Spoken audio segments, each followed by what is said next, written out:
Shalom, Bapak Ibu Saudara. Kita lanjutkan renungan kita mengenai kosmos kekristenan. Kemarin kita sudah bahas mengenai perempuan yang disimbolkan itu sebagai perempuan pelacur di Wahyu pasal 17, yang merupakan gambaran daripada kosmos kekristenan. Nah, saat ini kita mau bahas lagi satu perempuan lagi di dalam Wahyu pasal 12 ya. Saya bacakan ini ayat 1. Maka tampaklah suatu tanda besar. Ini tanda ini artinya simbol ya, sema itu ya, di langit. Nah, kalau di langitnya artinya bukan di langit jasmani, tapi dia ada di alam spiritual, tidak bisa dilihat oleh mata jasmani. Ada simbol itu ya, seorang perempuan. Nah, kita tahu bahwa perempuan itu pasti gereja ya, dari Kejadian Wahyu itu kalau udah perempuan itu simbol daripada gereja. Gereja ini memiliki ciri, satu, berselubung matahari. Yang kedua, dengan bulan di bawah kakinya dia injak.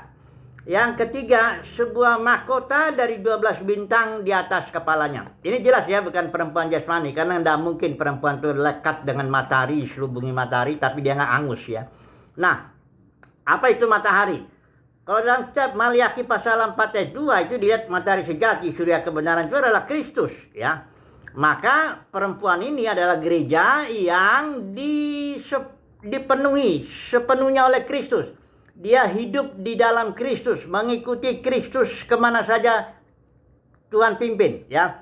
Hidup dalam roh, mengikuti kayak gereja mula-mula lah ya. Tidak ada sistem di situ. Dia hanya mengikuti satu aja, mendengar satu ayat, yaitu suara Kristus ya. Nah, kemudian ada bulan di bawah kakinya.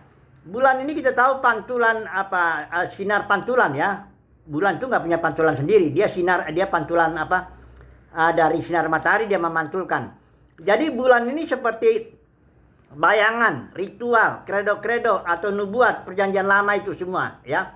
Semua yang bersifat nubuat, bayangan semuanya sudah digenapi oleh Kristus. Karenanya perempuan ini nggak hidup lagi di alam nubuat itu, di alam simbol, di alam ibadah bentuk, ibadah penyembahan bentuk dan sebagainya, ritual, kredo, harus hari Minggu, harus memberi persembahan, harus begini, bagaimana, aturan agama ini nggak ada lagi.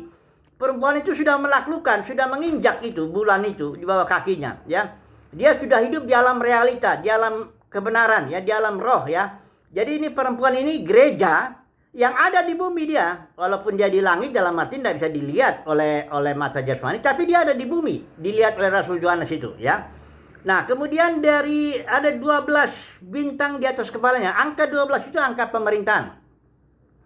Bintang itu di kitab Wahyu itu adalah sons of God, putra-putra Elohim. Jadi perempuan ini dimahkotai, artinya dia dipimpin oleh putra-putra Elohim secara egaliter. 12 angka itu 12 membentuk suatu mahkota kan gitu. Nggak ada satu orang yang menonjol di situ. Tapi kayak gereja mula-mula itu presbuteros dengan episkopos itu jamak gitu ya. Dia hanya sebagai hamba untuk yang, kalau presbuteros itu dia sebagai yang tua, dewasa, kalau episkopos yang melihat dari atas ya. Jadi ini perempuan ini saat ini dari mulai Rasul Yohanes, zaman Rasul Yohanes sampai sekarang dia ada. Gereja di mana tidak ada sistem kosmos. Tidak ada di situ Nimrod atau sistem pemerintahan manusia seperti yang ada dalam denominasi yang ada di pasal 17 itu, perempuan. Nah, perempuan yang di sini, gereja ini, dia melahirkan putra-putra, ini masih baca ya. Maka ia melahirkan seorang anak laki-laki yang akan menggembalakan semua bangsa dengan gada besi ya.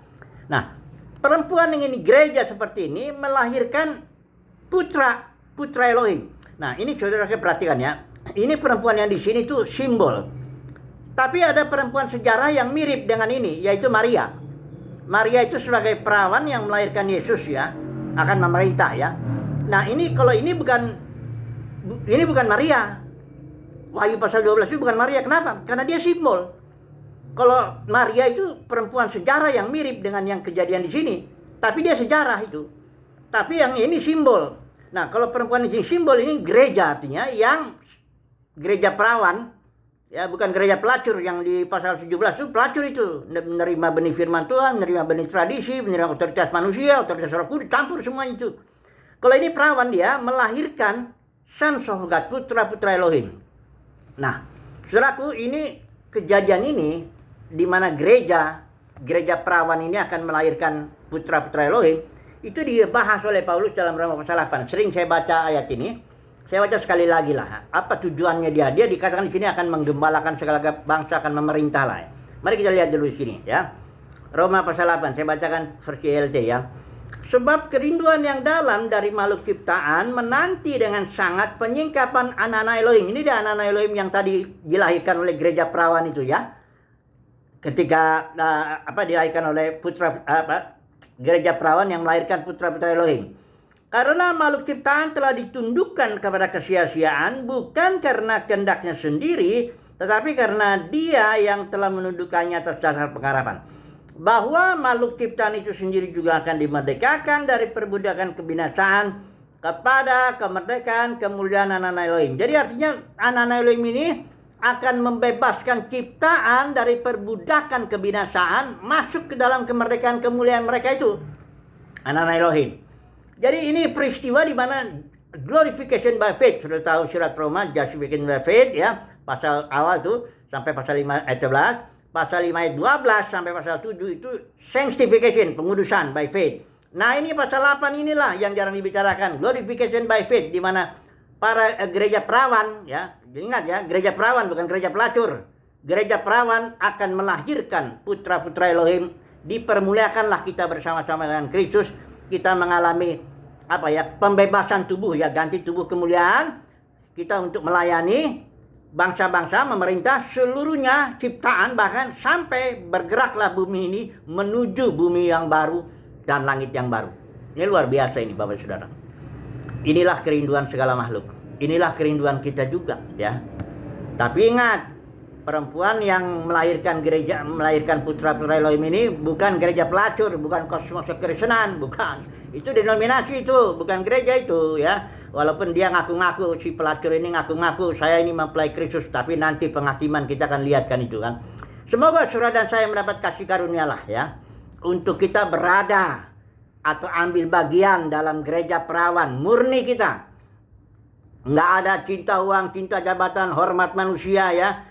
Ya, sikut sana, sikut sini ya, nggak ada begitu ya. Kita melayanilah, memberi apa yang ada. Semoga saudara dan saya mendapat bagian dalam gereja perawan itu yang akan pada akhirnya ketika kedatangan Tuhan melahirkan putra-putra Elohim untuk membebaskan ciptaan. Haleluya, amin.